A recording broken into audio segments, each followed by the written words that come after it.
Alright YouTube, Occult video 64 on familiars and spirit animals as well. Now familiars doesn't just refer to familiar animals or spirits in the form of animals. It can also refer to little sort of imps, demons as it were, sort of going back to the Burning Times period. You have, for instance, the Malleus Maleficarum or some of these texts sort of illustrating people that are being questioned about the names of their imps. There's a famous woodcut where some old woman is being questioned by the inquisitor or the witch finder general, as it were. What are your imps' names? And she's spitting out these weird names like Vinegar Tom, Gryzel Greedy Gut, and stuff like that are sort of like archaic English references to various vices. Vinegar Tom, of course, I'm a drunkard. Gryzel Greedy Gut, well, I'm greedy and I eat too much and so forth. And it's seen sort of in the more Abrahamic side of the tradition. It's always negative, number one. Unless you're looking at like New Age groups or something like that. And I have a guardian angel. It's basically the same concept. And also, it's believed, essentially, if a person is possessed or has a familiar, has a demon attached to them or something, it brings about a physical effect that can be known. It's actually a little bit of cause and effect. It's almost like the rudiments of science. It's just the rudiments of science that were deeply, deeply misinformed. The person is a drunk and they're gluttonous and they're lazy. There must be some sort of demon causing this. The person is blaspheming and has palsy. Well, it must be a demon, or it must be the devil himself or something like that. In a more authentic, sort of paganized tradition, the idea of spirit animals, things like that, is a little bit different. For instance, among certain native tribes, it was common once a person reached early adulthood, they would go out in the woods. Sometimes they would starve themselves. There was one tradition, and Ganyong and Murger talk about this in lake monster traditions. I can't remember the name of the tribe, but they had a tradition whereby young men, when they reached puberty, they would dive into this certain body of water and go as deep as they could, and they would essentially begin asphyxiating and become delusional. They'd see visions, most often linked with spirit animals, and then they would wash up on they would pass out, and then they would find themselves on the shore thereafter. Now, of course, the elders were probably waiting in the trees until the person sort of floated back to the top because they had passed out and they're just sort of sitting there on the surface. They'd pull them in. They obviously wouldn't let them drown. Otherwise, there wouldn't have been a tribe at all. Every male would be dead. Or very nearly every male. 99% of our men are dead. I guess the survivors get to pollinate all the females. Too bad we're deeply inbred. And you have these sort of practices and traditions. Another one is you just go out in the woods. You'd starve yourself, become delusional, you'd see your spirit animal. Or you'd take certain psychedelics, you'd go into a trance, and you'd see your spirit animal. And this becomes identified with the person. It becomes part of their identity. In perhaps the newer, more like Wiccan, neo-pagan tradition, you generally don't have that sort of practice. It's something a person may be allotted a certain spirit animal by some sort of priest or higher up or more senior witch or something like that, maybe given a name along those lines, and it would coincide with their personality or with some astrological observation or something along those lines. Even the zodiac, in a way, is a little bit similar. Some of these figures are based, Cancer is a crab, and Leo is a lion, and so forth. Taurus is a bull.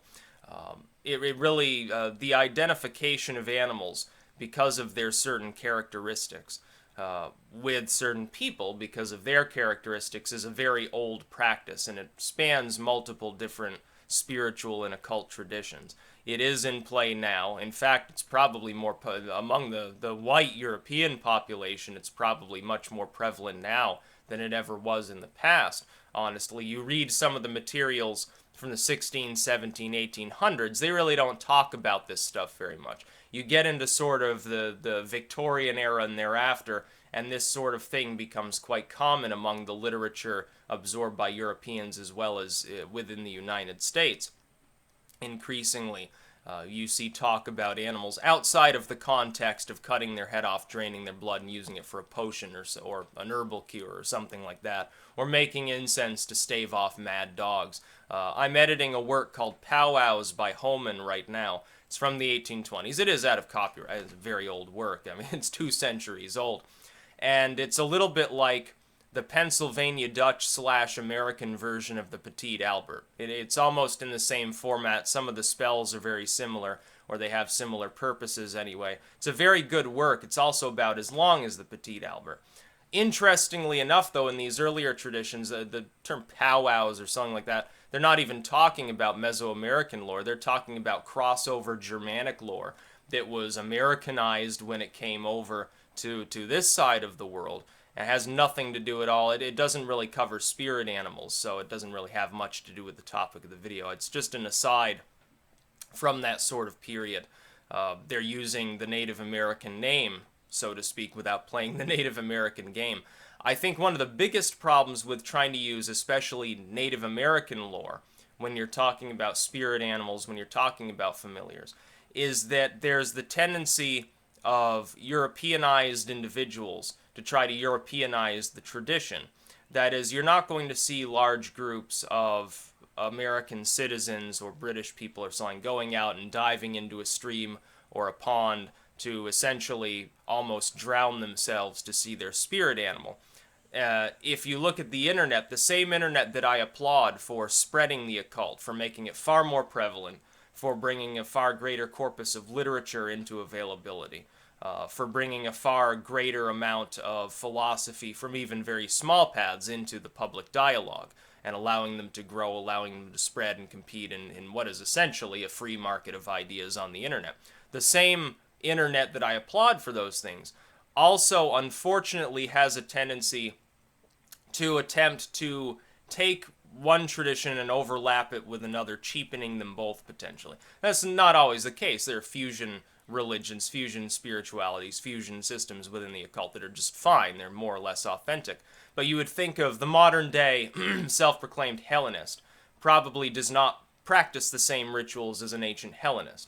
The modern day Norse pagan doesn't necessarily follow the same ritual systems or core philosophies of the ancient Nords. It's not the same thing. In fact, in many cases, it's Christianized. That is, the trappings of Abrahamist morality, because of the legal systems being as they are in the cultural systems in the Western world, has influenced these practices. We've got the same with the concept of familiars. It's always overshadowed by the Christian element when you really think about it as being negative, or it's overshadowed by people's misconstruing of native elements, their mistranslation of the basic idea, their forsaking of various ritual systems associated with familiars or spirit animals. It's the same as with totems, and I'll be covering that in a future video. Unfortunately, it sort of muddies the water. It becomes more difficult to tell what the fuck's going on. Essentially, though, people can craft archetypes around the personalities of animals. The lion, it's brave, ferocious, it stalks the land, king of beasts. The eagle, look at how free it is, how powerful that freedom makes it.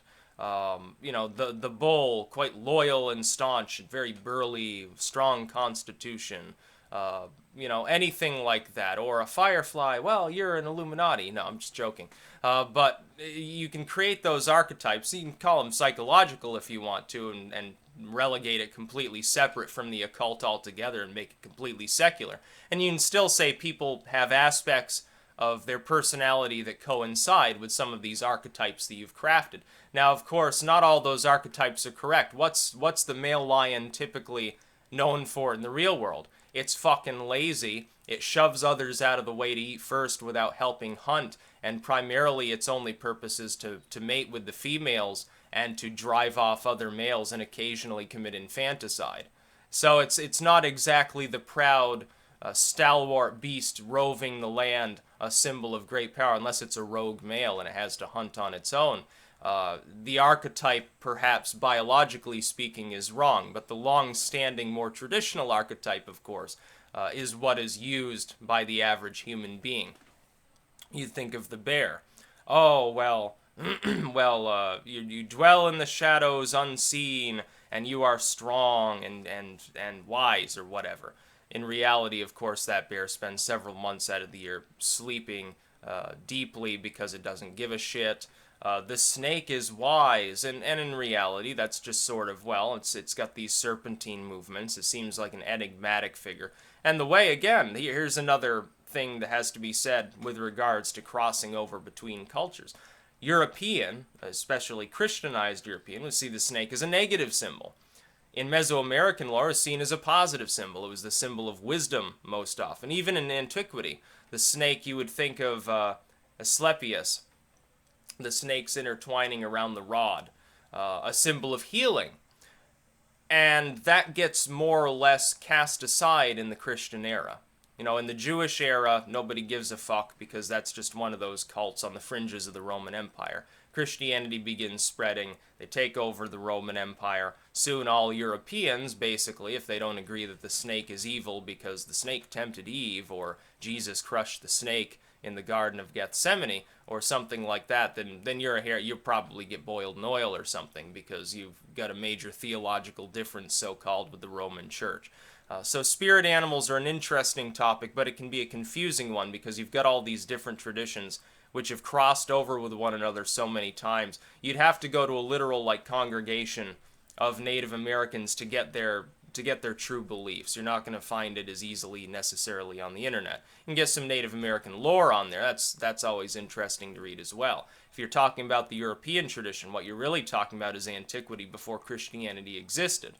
Because those are the actual European systems of the Greeks, of the Romans, of all of these different groups, of the Germanic people and the Scandinavians, before Christianity came and destroyed most of those elements. Thankfully, the trappings of those cultures, those rituals and practices, were retained. They went into hibernation for 1,000 years during the dark times of Christian oppression, Judeo-Christian oppression, and in some cases Islamic oppression in parts of Europe.